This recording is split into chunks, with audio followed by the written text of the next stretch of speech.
प्रशासन तरफ आमको जो व्यवस्था करें गभीर जल जो आरंभ हो नदी मध्य ब्यारिकेड कर सूचना देवाई ब्यानर लगी था नाली पताका लगी था आम गोटे डाकबाजी यंत्र लगे ऊपर घोषणा कराए कि सेपटू जातु ना आम लोकाल जो आमर नदी जो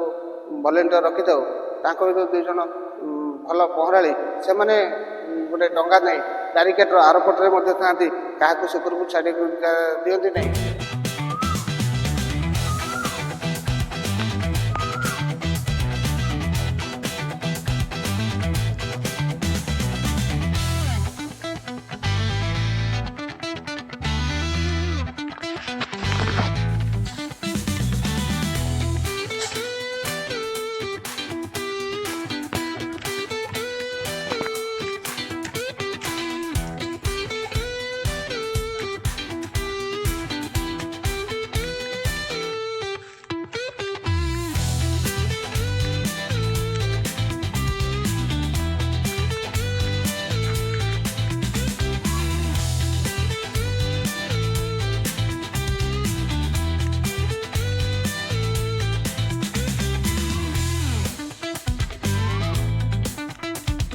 बर्तमान आमर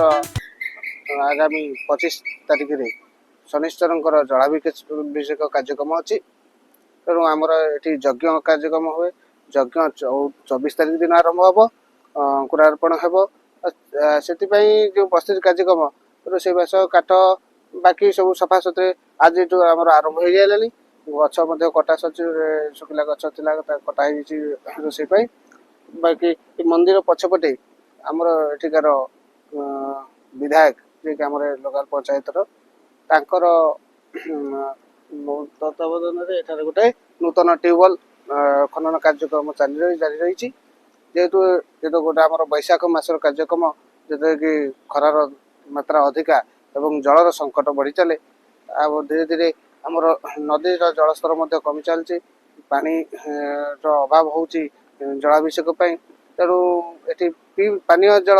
समस्या हेतु एठार गोटे नूतन कल नलकूप खनन कार्यक्रम चलती प्रशासन तरफ तहसिल परमिशन हो कि कलेक्टर परमिशन हो कि फायर परमिशन परमिशन आए आम गला हप्ताह तहसिल आमर स्वास्थ्य विभाग किशोर नगर पीएससी किशोर नगर थाना ए समस्त को सीधा सड़क जाकि दरखास्त दे देखा करके आसलु बाकी रहा जो आमर सब कलेक्टर एवं फायर ऑफिस सब कलेक्टर परमिशन अप्लाई हो जाइए एवं आमर फायर ऑफिस ऑनलाइन अप्लाई हो जाए आगामी विगत वर्ष जगह माने घटना दुर्घटना सब घटी रोकिया प्रशासन हो कि वॉलंटियर स्तर सब कौन केमी प्रस्तुत आगे एटा 2015 मसीह गोटे दुर्घटना घटी जो कि आमर ए सब व्यवस्था हो नथिला तीनोटी पिला एटी जलाभिषेक कार्यक्रम चली गभीर जल को पड़े गाधेवाई से बुड़ी जाते पर वर्ष ठार प्रशासन तरफ आमको जो व्यवस्था करें गभीर जल जो आरंभ हो नदी मध्य ब्यारिकेड कर सूचना देवाई ब्यानर लगी था नाली पताका लगी था आम गोटे डाकबाजी यंत्र लगे ऊपर घोषणा कराए कि सेपटू जातु ना आम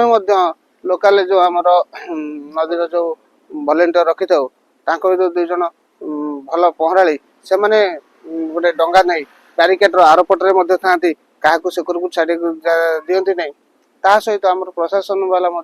एठार उपस्थित रहती जोटा नदी भीतर कार्यक्रम बाकी रहा नदी जल नहीं आसला बेले आम ब्यारिकेड कर पुरुष महिला अलग अलग कर दान कराए जो पूजा रही शनि महाराज पूजा पूर्व दिन कि से दिन पूजा दिन कौन सब नीतिकांति रही कौन सब पूजा 25 तारिख आम जलाभिषेक 24 तारिख दिन आम यज्ञ आरंभ 24 तारिख दिन प्रथम आम यज्ञ अंकुरार्पण हम तापर आम कलश यात्रा हम से आसला यज्ञ आरंभ हुए तापर दिन 25 तारिख प्रातः कालू आमर आरंभ हुए ठाकुर महास्नान आरंभ हुए तापर से स्नान सरला आमर सब भक्तवृंद जलाभिषेक एठारे जो प्रतिमूर्ति अच्छी ठाकुर से बाहर करते यज्ञ कार्यक्रम चल रहे ଏ ଅଞ୍ଚଳବାସୀ ଆଉ ଯୋଉମାନେ ସବୁ ଭକ୍ତ ସବୁ ଆସିବେ ତାଙ୍କୁ କଣ କହିବାକୁ ଚାହିଁବେ? ନାଇଁ ଯେ ସବୁ ଭକ୍ତବୃନ୍ଦ ଏଠାକୁ ଆସୁଛନ୍ତି ସେମାନଙ୍କୁ କମିଟି ତରଫରୁ ଅନୁରୋଧ କି ସେମାନେ ତାଙ୍କର ଯେଉଁ ମାନସିକ ହେଉ କି ଯେଉଁ ଉଦ୍ଦେଶ୍ୟ ନେଇ ସେମାନେ ଏଠାରେ ଜଳବାସୀ କରିବାକୁ ଆସୁଛନ୍ତି ପ୍ରଶାସନ ଆଉ କମିଟି ଯେଉଁ ବନ୍ଦୋବସ୍ତ କରିଛି ଆମର ଯେଉଁ ବନ୍ଦୋବସ୍ତ କମିଟି ଦ୍ୱାରା ହଉ କି ପ୍ରଶାସନ ଦ୍ୱାରା ହଉ ସବୁ ସଦା ସର୍ବଦା ଯାତ୍ରୀ ଆଉ ଭକ୍ତଙ୍କର ସୁବିଧା ପାଇଁ ତେଣୁ ସେମାନେ ଆମକୁ ସହଯୋଗ କରନ୍ତୁ ପ୍ରଶାସନକୁ ସହଯୋଗ କରନ୍ତୁ ଏବଂ ତାଙ୍କର ନୀତିକାନ୍ତି ଏଠି ସାରି ପ୍ରଭୁ କୃପା ଲାଭ କରନ୍ତୁ। ସେ ସମୟରେ ଦେଖିବାକୁ ମିଳିଛି ଅନେକ ଦୋକାନ ବଜାର ବି ଏ ଜାଗାରେ ବସିଥାଏ, ଅନେକ ଭିଡ଼ ବି ରହିଥାଏ। ଯୋଉମାନେ ଦୋକାନ ବଜାର ଲଗାଇବାକୁ ଚାହୁଁନ୍ତି ତାଙ୍କ ପାଇଁ କିଛି ସେଭଳିଆ ନିୟମ ଏଠି ରହିଛି? ଆଜ୍ଞା ଆଜ୍ଞା ଯେଉଁମାନେ ଧୀରେ ଧୀରେ ତ ଆମର ଏଠି ଜାଗା ସଟେ ତଥାପି ଦୋକାନ ସଂଖ୍ୟା ବଢ଼ି ଚାଲିଛି। ଯେଉଁମାନେ ଆମର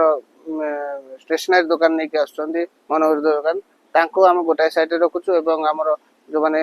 ଖାଦ୍ୟପେୟ ଜିନିଷ ନେଇକି ଆସୁଛନ୍ତି ସେମାନେ ଗୋଟେ ପଟେ ରହୁଛନ୍ତି ଯେମିତି ଆଇସ୍କ୍ରିମ୍ ଦହିବରା ଜଳଖିଆ ତେଣୁ ସେମାନେ ଗୋଟେ ପଟେ ରହୁଛନ୍ତି।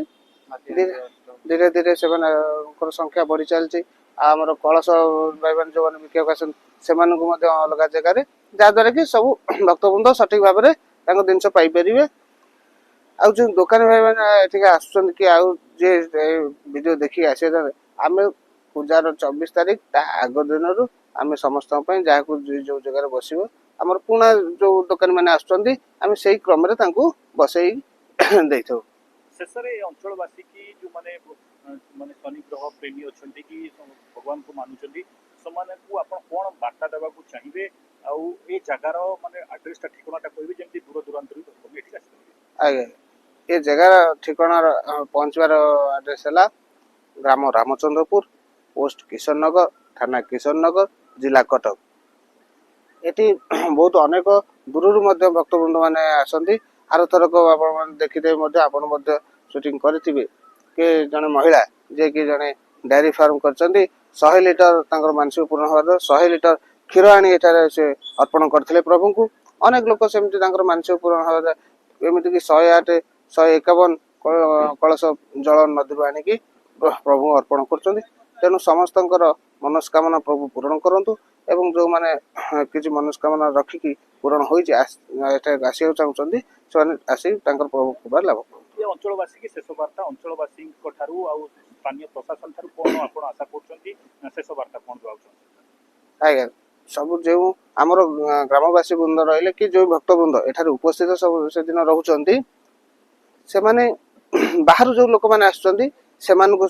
ସହଯୋଗ କରନ୍ତୁ। କିଏ ରାସ୍ତା ପାଇଲା ନାହିଁ, କିଏ ଗାଡ଼ି ରଖିବାକୁ କୋଉଠି ଅସୁବିଧା ହେଉଛି। ବାକି ପ୍ରଶାସନ ଯେଉଁ ବ୍ୟବସ୍ଥା କରିଛି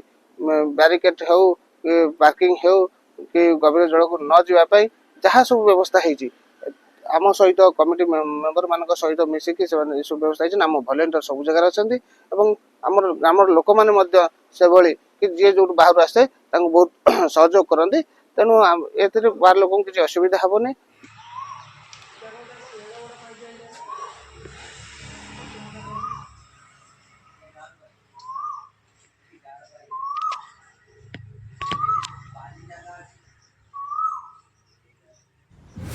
कटक जिला रामचंद्रपुर ग्रामरू निरंजन साहू रिपोर्ट जाग्यसिनी लाइव।